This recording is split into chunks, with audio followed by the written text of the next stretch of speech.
In this video, I'm going to show you how you can permanently disable Devotional Bible app notifications. If you are receiving a lot of alerts from this app and you no longer need them, then follow these steps to stop them. If this video helps, please like and subscribe. Now to do this, you need to go to your phone and look for settings. From settings, scroll down to this option called apps.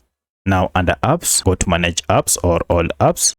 This will list all the apps you have on your phone. From this list, just search for Devotion, and here we have the Devotional Bible app. And from here, you need to go to Permissions section. Under Permission, look for Notifications, and you can see if I tap on Notifications, we have all these notifications turned on. To disable all of them, just toggle off Show Notifications, and this will disable all notifications. From now henceforth, you never again receive any notification from this app unless you turn them on again. So that's how you can permanently disable Devotional Bible app notifications. If you have any other question, kindly let me know in the comment section. Otherwise, thanks for watching and let's meet in the next video.